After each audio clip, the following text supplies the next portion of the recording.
Shalom Ubrahá, desejo vos conduzir a uma meditação profunda sobre o assunto a fala de Deus.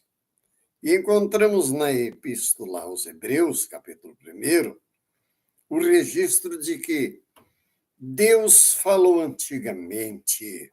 Preste atenção, Deus falou antigamente aos nossos pais pelos profetas. E a nós tem nos falado nestes últimos dias pelo Filho. E meditando sobre este assunto, vamos mergulhar e absorver toda a riqueza que está à nossa disposição em cima desse assunto. Nós invocamos um Deus que vê, que ouve, mas que fala e faz. Encontramos no Santo Livro o Eterno falando ao nada. O universo era um imenso vazio. E o Eterno falou ao nada: haja luz. E houve luz. E a luz resplandece nas trevas. E as trevas não podem prevalecer contra a luz. Onde entra a luz, as trevas desaparecem. Trevas, na verdade, é ausência de luz. E, falando ao nada, todo este universo foi feito. O que Deus usou para fazer? Nada. Foi o poder da sua palavra. A sua palavra é lâmpada para os nossos pés, é luz para os nossos caminhos. E sempre nos lembrando uma coisa com outra, nos lembraremos que o Messias disse: eu sou a luz do mundo. E quem me segue não andará nas trevas, mas terá a luz da vida. E quem crê em mim, como diz as Escrituras, rios de águas vivas correrão do seu interior, que correm para a vida eterna. Então, a fala de Deus produz luz. A fala de Deus produz vida. Sempre nos lembrando o que o Messias disse: eu vim para que tenhais vida e vida com abundância. Este é o propósito do coração do nosso Pai. Quando o Eterno fala, as coisas acontecem. Encontramos Deus falando com Adão, com Eva, Deus falando com a serpente, Deus falando com Noé, Deus falando e sempre mostrando o resultado da sua fala. Que poder tremendo é a fala de Deus. Agora, nós encontramos Deus falando para Moisés, preparando para um ato de coragem e de libertação. Moisés, uma vez preparado, se apresenta ao faraó e fala: o Senhor me mandou, o Senhor. Mas a palavra faraó significa Deus vivo. É o sentido da expressão faraó, Deus vivo. E quando Moisés diz: olha, o Senhor, o Deus de quem eu sou, a quem eu sirvo, me mandou vir aqui conversar contigo. E o faraó, em outras palavras, deve ter dito: mas quem é esse colega? Porque o faraó significa, como eu disse, Deus vivo. Bem, Deus falou, Moisés obedeceu, e da obediência a esta palavra falada por Deus, Moisés liberta o povo de Israel da escravidão do Egito. 400 E 30 anos Israel esteve no Egito. Nem todo este tempo, fica claro, foi escravidão. Israel habitou numa terra chamada Gósen, uma terra fértil e boa, e foi preparada por causa de José, que levou progresso, ordem administrativa e muita prosperidade para o Egito. E o faraó desta época honrou a José e fez dele primeiro-ministro, o governante, na verdade, do Egito. Acima de José, somente o faraó. Mas o tempo passou e o Eterno havia falado com Israel que ficaria um determinado tempo, 400 anos, foi a fala de Deus. E, na verdade, Israel ficou 430, porque o homem pode perturbar as falas de Deus, atrasar. Deus queria que fosse antes, mas o homem causou problemas. Deus não queria que Moisés matasse o egípcio. Bem, Israel sai da escravidão. E agora, em direção a Canaã, terra prometida, uma terra que emanava leite e mel. Para emanar leite significa uma terra de pastos. Para que produzisse mel, uma terra de florestas. Era a terra que o Eterno havia preparado para Israel. Sai este povo da escravidão em direção a Canaã, a terra prometida. Mas saindo da escravidão, houve arrependimento no faraó e os seus generais de ter libertado este tão grande povo que levava lucratividade por mão escrava ao Egito. Mas está escrito: se, pois, o Filho vos libertar, verdadeiramente sereis livres. Quando Deus nos liberta, verdadeiramente somos livres. Esta é a fala de Deus. Eu vim para que tenhais vida. E para termos vida, nada tem a ver com escravidão. Não nos sujeitamos à escravidão, porque o Senhor nos libertou. Agora, o faraó vem atrás deste povo para levá-los novamente à escravidão. Mas a Bíblia Sagrada nos diz que desde os tempos mais antigos não se ouviu, nem com os ouvidos se percebeu um outro Deus além do nosso.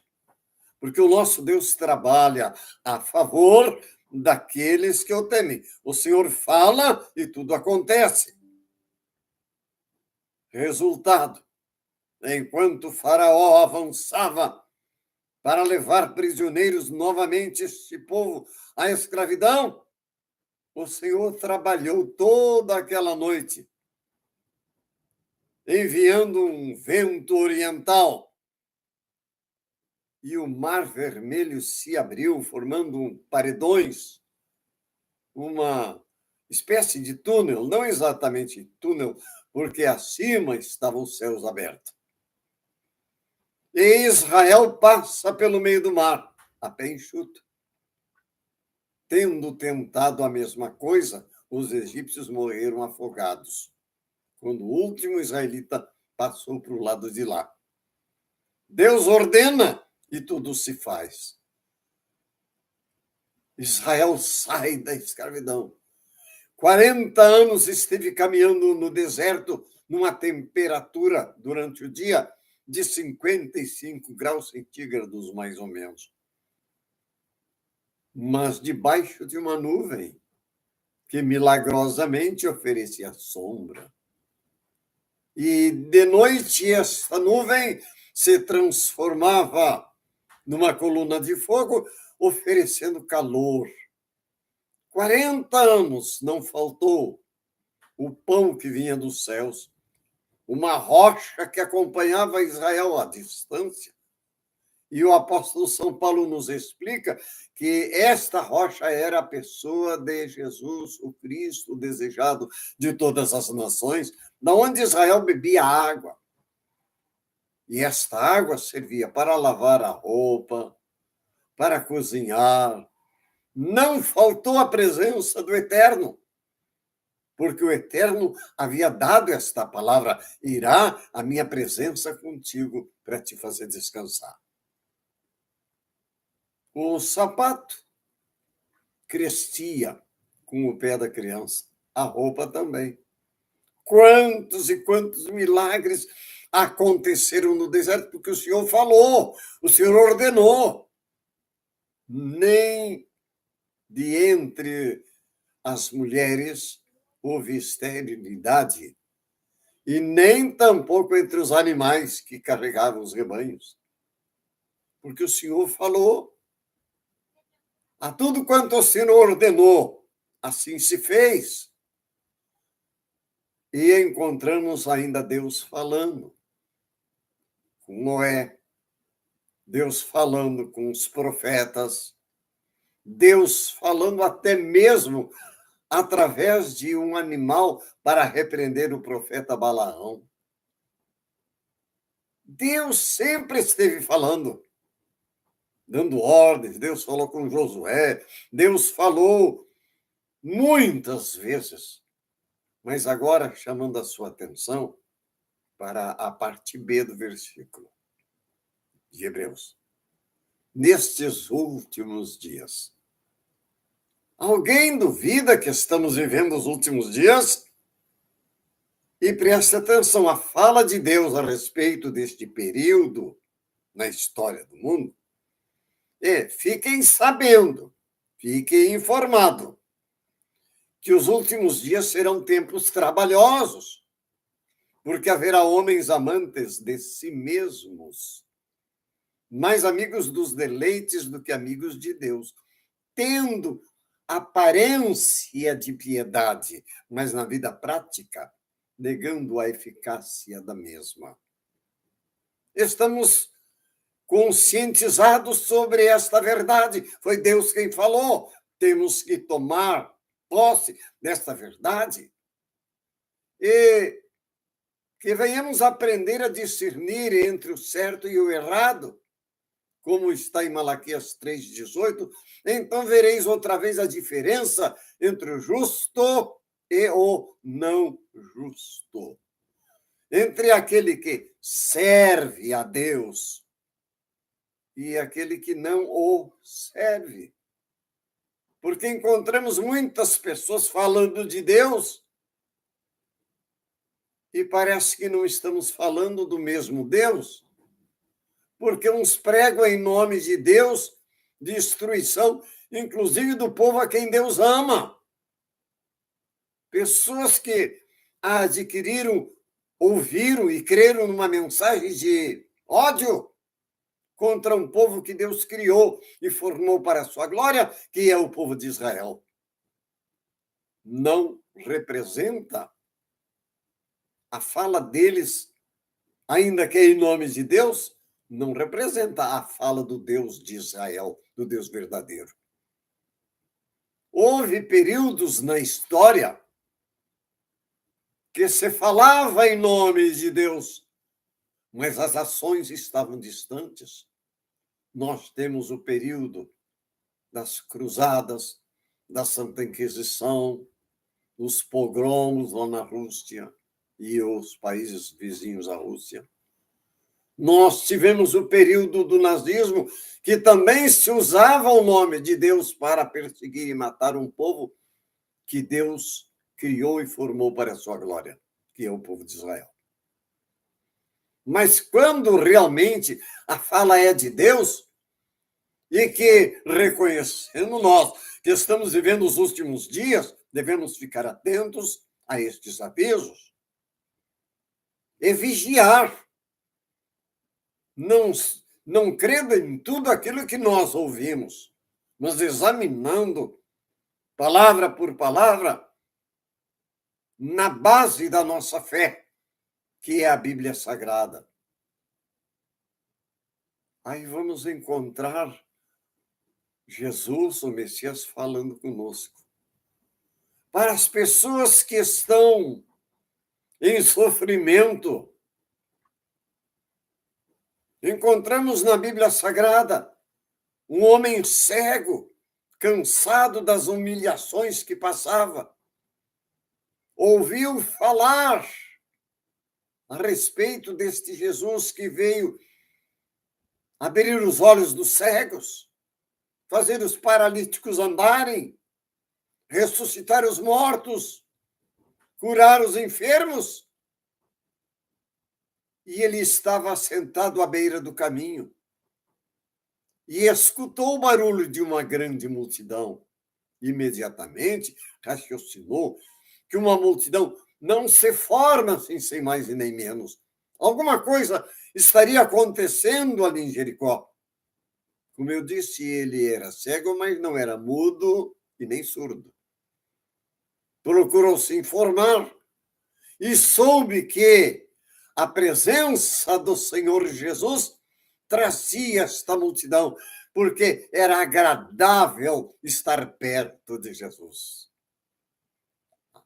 Botou a boca no trombone, como costumamos falar. Fez um escândalo, gritou: Jesus, filho de Davi, tem misericórdia de mim. Ao seu lado haviam outras pessoas também necessitadas de esmola, como ele, mas que eram conformadas com a situação. Fica quieto. Se o mestre quiser te curar, ele vem até a ti. Mas aí que ele gritava mais. Ele sabia que em Jesus, Deus Pai Todo-Poderoso está falando com toda a humanidade. Vinde a mim, todos vós que estáis cansados e oprimidos, e eu vos aliviarei. Ele não poderia perder aquela oportunidade. E ainda que o mestre estava acompanhado de uma tão grande multidão, parou e deu ordens que este homem fosse levado até ele. A pessoa que recebeu esta ordem deveria estar bem pertinho de Jesus. E quando nós estamos bem pertinho de Jesus, nós podemos mandar ou entregar o recado que ele mandou. Tem bom ânimo, ele te ouviu e te mandou chamar.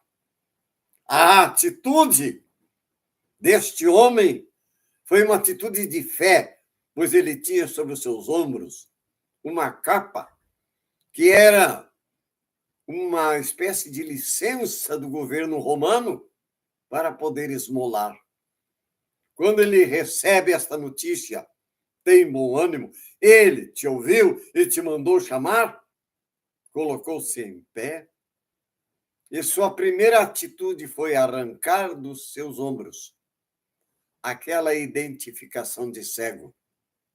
Ele tinha certeza que não mais precisaria, porque ele iria se encontrar com Jesus, esse que abre os olhos dos cegos. E assim como ele pensou, assim aconteceu. Ainda que, diante do mestre, ele ouviu, saindo dos lábios do Rabi da Galileia: o que queres que eu te faça? Ele expressou em poucas palavras a sua necessidade, que eu torne a ver, o que indica, ele não nasceu cego, ele conhecera a luz, mas agora ele estava cego. Mas ele tinha certeza que diante do Messias, Jesus, ele não mais precisaria daquela capa, por isso jogou fora. E o resultado?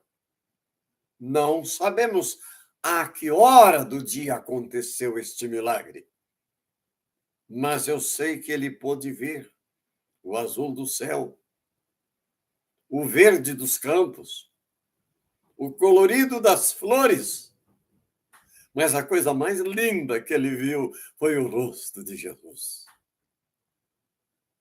Quando Deus fala através de Jesus nestes últimos dias, é para nos dar paz. A minha paz eu vos dou, a minha paz eu vos deixo. E a paz é a coisa mais importante que o ser humano precisa. A ONU foi criada para proporcionar paz entre as nações, para que nação poderosa não oprimisse nação pequena. E isso deixou de acontecer. É claro que hoje, desvirtuada completamente das intenções primárias, não é mais a mesma coisa. Mas entra em ação Deus falando nestes últimos dias, através de Jesus: vinde a mim. É um convite. Você não tem que pagar preço nenhum para adquirir a presença do Senhor. É só dizer: eis-me aqui, Senhor. Eu estou cansado, eu estou oprimido, eu estou enfermo, eu preciso. O que queres que eu te faça? É a fala de Deus nestes últimos dias, através do seu Filho Jesus. Eis-me aqui. O que queres que eu te faça? Você tem que saber o que é que realmente queres. Só o Senhor é Deus.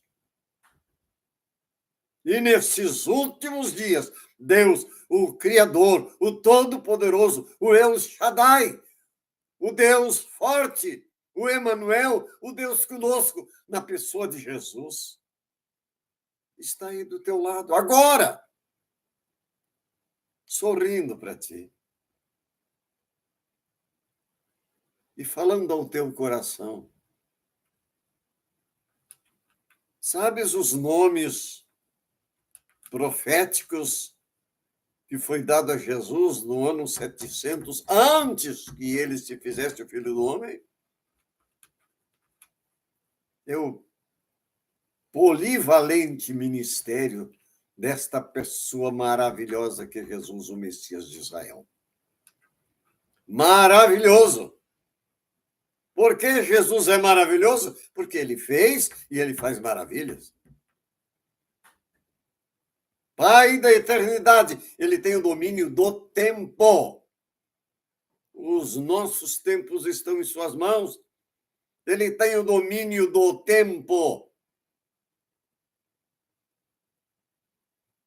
Que mais? Deus forte. Consegues entender? Ele não é Deus fraco. Ele é todo-poderoso. E o Eterno tem falado: eis que eu sou o Deus de toda a carne. Haveria alguma coisa por demais maravilhosa que eu não possa fazer? O apóstolo São Paulo, tomando posse dessas verdades, cheio de fé e de esperança, ele declarou: eu posso todas as coisas naquele que me fortalece. Você também pode. Invoca-me no dia da tua angústia, eu te ouvirei. Eu sou o teu Deus que te tomo pela mão direita, te animo, te fortaleço. Eu faço brilhar a minha luz sobre o teu rosto, para que não tropeces em pedra.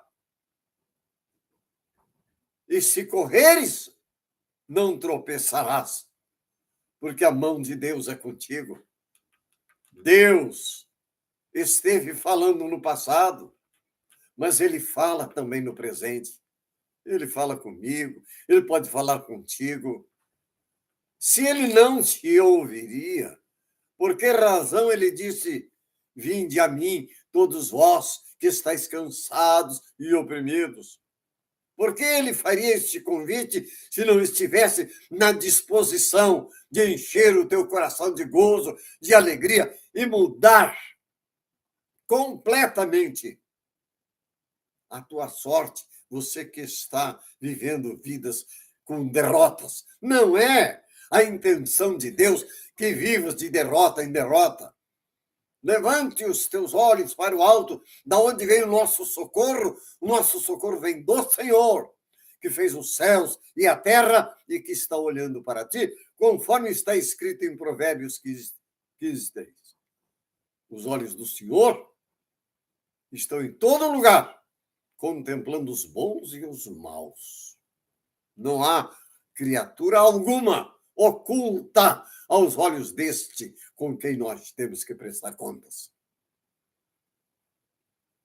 Você pode crer que este Jesus,